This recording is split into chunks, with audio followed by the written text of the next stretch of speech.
Okay, first of all, I'll say I'm not really trying to make a good video, I'm just trying to make a video. So this will be one take and it will be recorded on a mobile phone. Anyway, what we have here is the Alpha King AK-105. I got it a couple of days ago and I thought I'd just kind of show the world what they're like in case anyone wants one or is interested. I'm just showing off my shit. Okay. So I'll pull it out of the box.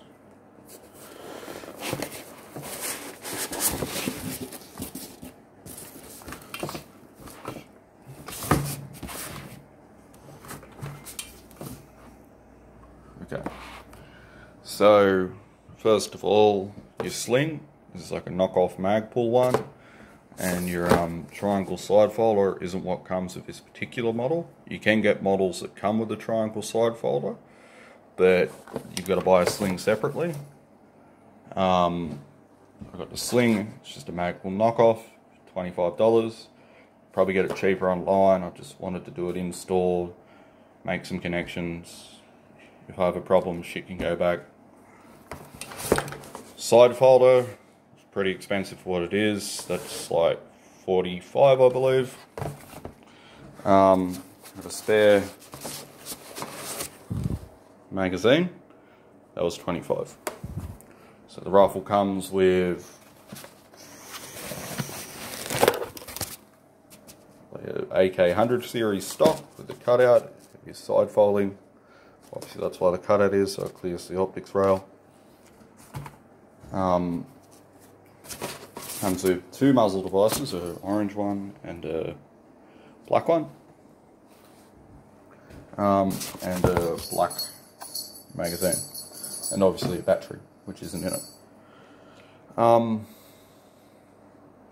As far as realisticness goes, to be honest, it kind of surprised me a bit. It's not 100% realistic, but you know, the stuff is in the right places. It almost disassembles the same way. Like the reach to the safety is long and shit, like an AK. This kind of impressed me a fair bit. The muzzle device attaches the same way as it would with the pin detent. It's just threaded on. Even the cleaning rod almost looks like, you know, you could actually use it. I specifically got told not to do that because apparently they scratch the shit out of the barrels and fuck your accuracy. Not that you really have any.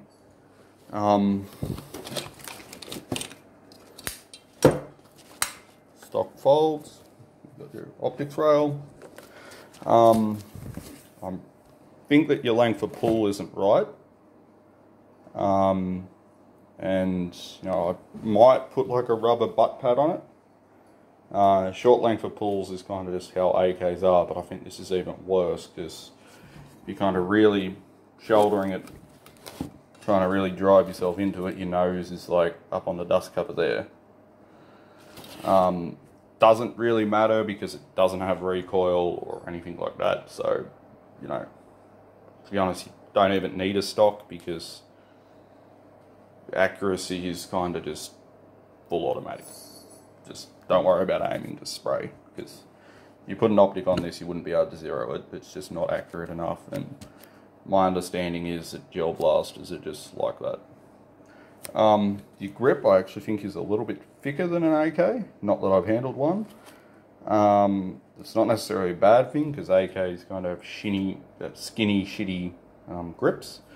This bit back here is a bit uncomfortable, but it doesn't fucking matter because it doesn't have recoil. It's not like you've got to have really good ergonomics and, you know, all that type of stuff because, you know, it's not a real gun. You don't use it like a real gun.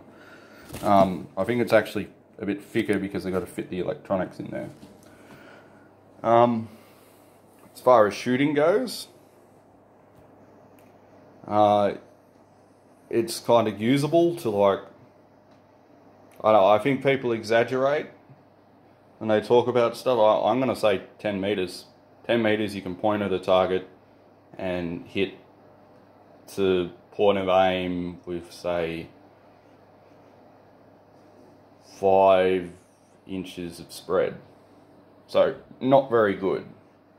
But my understanding is that's the nature of the beast. I haven't been using the best gels through it, and my understanding is that it would be better, but I haven't been using the cheapest shit either. It's kind of, I've been using one down from the top. They told me you can't get a hop up for these, but I believe you can, and I believe that might fix some of the issues. In terms of power, this particular model is supposed to be pretty well up there for the price. And yeah, you're not really, in my opinion, going to get good results out of any gel blaster, because it's just the nature of them. But they're really the only option you can get if you want something like this. So they're cool to have, but the shooting aspect, I think, is kind of a bit of a gimmick. Not that you couldn't go and go to an indoor shooting range and have some fun. I think indoor is really where it would shine, because you don't have a lot of range. As soon as you start going outdoors, you're going to have people and you trying to shoot at them, aiming as if they're 800 meters away when they're 20 meters away. Your sight actually moves. Move it up. Like, it is actually quite a decent decent representation of an AK-105.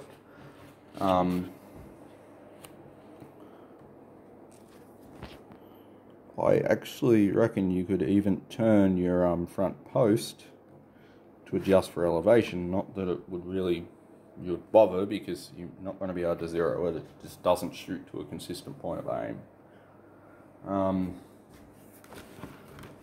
The rear sight is, it almost looks a bit better on video, but it is very narrow, so I'll probably end up just filing that out a little bit. It's just the way the plastic's molded.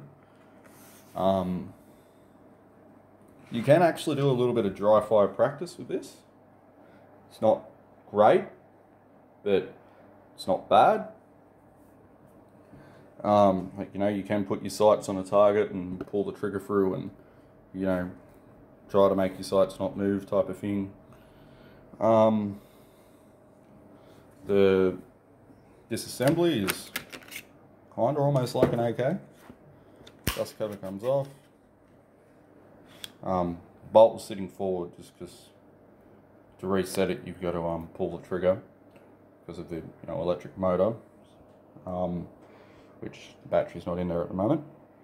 So that's your, I guess, your recoil spring, and your well, it doesn't have a bolt or a bolt carrier or a piston, but it's supposed to kind of be that, but it doesn't work that way. That all comes off, and then the gas tube.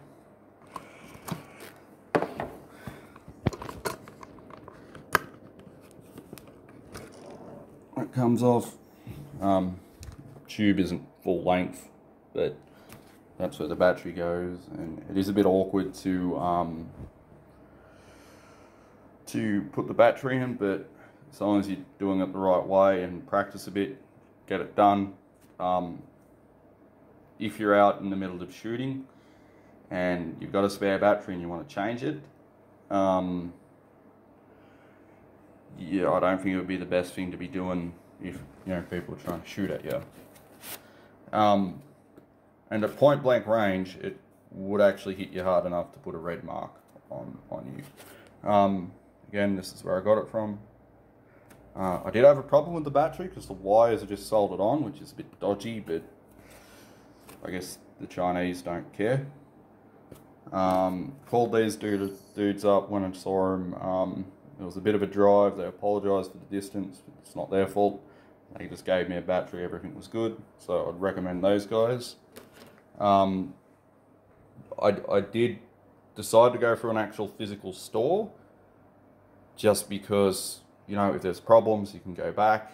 I did pay a couple of dollars more, but it is just nice to make connections, and, you know, if something breaks, you can actually go back and man to man, you know, this broke, this is why it happened.